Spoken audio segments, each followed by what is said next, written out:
keluarga yang sakinah itu harusnya kegiatannya workshop makanya ya. Workshop, suaminya walk, istrinya shop. Itu harusnya makanya sedikit bicara, banyak transfer. Itu suami yang hebat. Benar nggak ibu-ibu? Insya Allah dengan cerdas mengelola keuangan keluarga, keuangan kita bukan hanya sehat, tetapi juga terkendali. Kebanyakan kalau tidak dikelola dengan baik, keuangan keluarga tidak akan terkendali.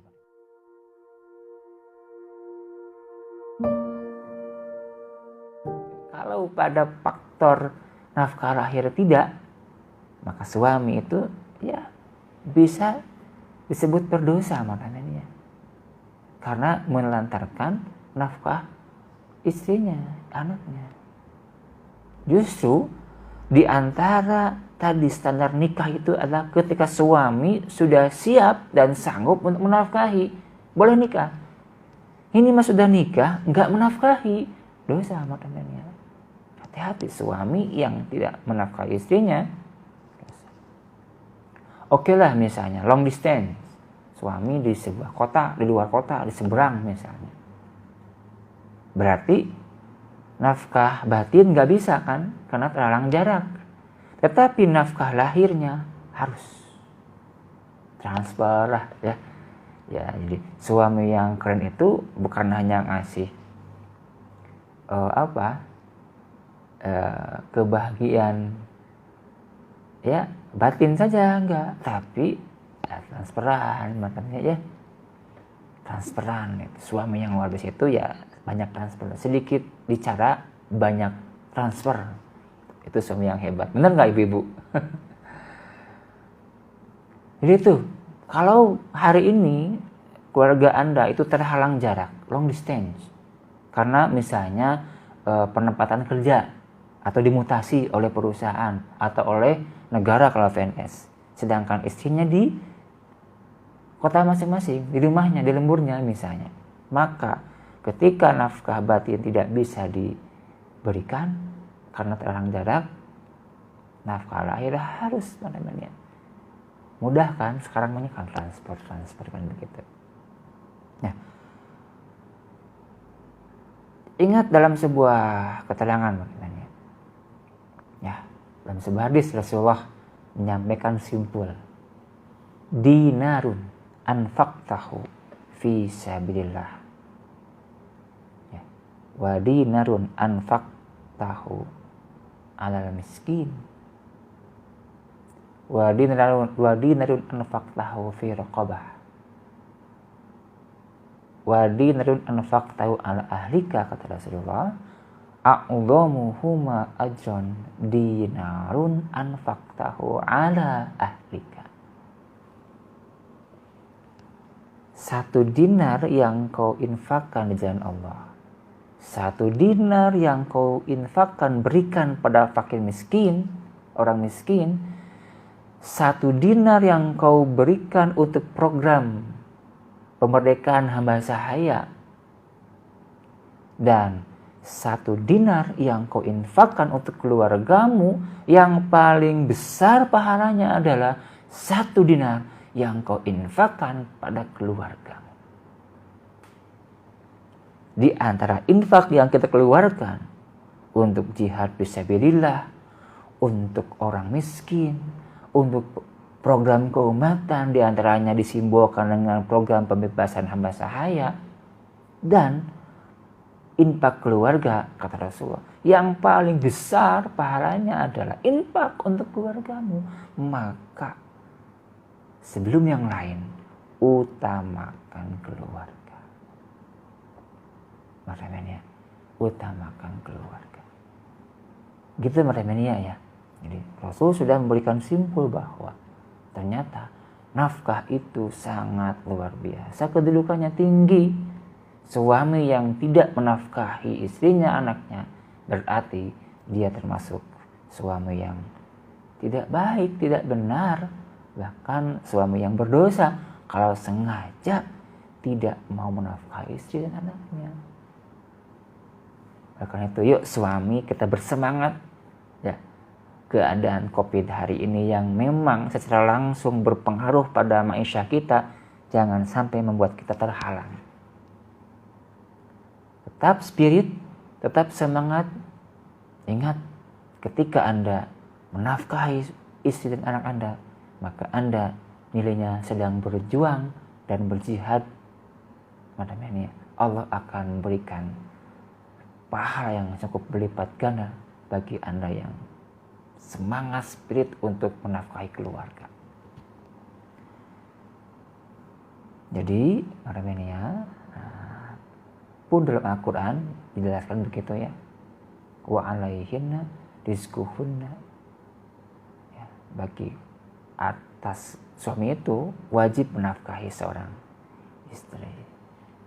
Wa kiswatuhunna, dan juga rezeki dan juga hal lain terkait dengan kebutuhan, pakaian, rumah, dan seterusnya. Bukan hanya untuk kebutuhan perut, pakaian, sandang, tapi papan pun diusahakan. Maka pada prinsipnya keluarga yang sakinah itu harusnya kegiatannya workshop, ya. Workshop, suaminya work, istrinya shop. Itu harusnya ya. Janganlah istri kita libatkan di usaha. Ya. Janganlah istri kemudian terlibat sepenuhnya di usaha kita, Kita yang harus penuhnya mencari nafkah. Boleh nggak isi bisnis? Boleh, tapi hanya membantu, bukan sebagai tulang punggung. Hati-hati. Istri nggak boleh jadi tulang punggung, padahal ada suaminya yang sehat, yang kekar, yang punya banyak waktu. Nggak boleh. Istri boleh bisnis, boleh jualan, boleh dagang, kalau hanya untuk membantu. Sekali lagi, hanya membantu. Tetap tulang punggung ada di suami. Makanya workshop ya, gitu enaknya workshop kan. Suami work, istri shop, soba. Benar nggak ibu-ibu? Enak nggak gitu? Enak dong ya. Itu yang nyunah maknanya ya. Itu jangan kebalik ya, jangan homework. Suami di rumah, istri kerja. Kecuali kalau suaminya memang sudah benar-benar tidak sanggup untuk nyari nafkah, misalnya karena faktor kesehatan, makanya ya nggak bisa keluar rumah, makanya nggak bisa bergerak maksimal misalnya, ya itu mah beda urusan kan. Ya, silakan nanti istri dan suami, disinilah ujian kasih sayang. Istri apakah setia ataukah bagaimana? Jangan sampai karena suaminya misalnya terkena stroke, naudzubillah min dzalik, makanya ya istri kemudian meninggalkan aja. Nggak gitu. Harus setia sampai surga ya, makanya ya. Sehidup semati atau sehidup sesurga, makanya gitu ya. Itu maknanya. Jadi secara syar'i, nafkah itu punya kedudukan yang tinggi, yang mulia. Suami yang nyai nafkah buat istri dan anaknya, itu dipandang apa yang diberikan kepada anak istrinya itu adalah infak yang terbaik dibanding infak pada yang lain. Termasuk dibanding infak untuk perjuangan jihad agama, maknanya. Nah, karena itu berbahagialah suami yang punya spirit semangat untuk jadi nafkah buat keluarganya. Nah nanti maknanya setelah nafkah itu didapatkan oleh suami, barulah nanti kita akan mengelola keuangan secara teknis, maknanya. Nah jadi kalau kita melihat hadis Rasulullah SAW, la tazulu qadama abdin yaumil qiyamah hatta yus'ala an arba'in. Tidak akan bergeser kedua kaki seorang hamba pada hari kiamat nanti sebelum Allah tanya tentang 4 perkara. Di antaranya adalah wa an ainak tasabahu wa fima anfaqahu. Ditanya tentang hartanya, dari mana dia usahakan dan kemana dia habiskan. Min aina wa fima, dari mana kemana. Sumber dan alokasi. Itu yang Allah tanya. Dan itulah simbol tentang manajemen keuangan. Nyari nafkah. Min aina, dari mana, nyari nafkah dulu, wa fima, kemana alokasinya. Insya Allah untuk pengelolaan alokasinya kita akan bahas ini minggu depan teman-teman ya, secara teknis, dan mudah-mudahan ini menjadi wawasan buat kita untuk menetapkan kebijakan keuangan keluarga. Insya Allah dengan cerdas mengelola keuangan keluarga, keuangan kita bukan hanya sehat, tetapi juga terkendali. Kebanyakan kalau tidak dikelola dengan baik, keuangan keluarga tidak akan terkendali. Bahkan kalau tak terkendali, cenderung akan tidak sehat keuangannya. Sakit dompetnya. Ya, hareng dompetnya. Itu kan kita nggak mau, ya.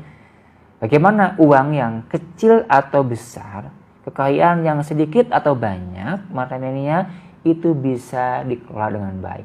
Prinsipnya itu bukan fokus pada angkanya, tapi fokus pada bagaimana kita cerdas mengelola keuangan keluarga kita.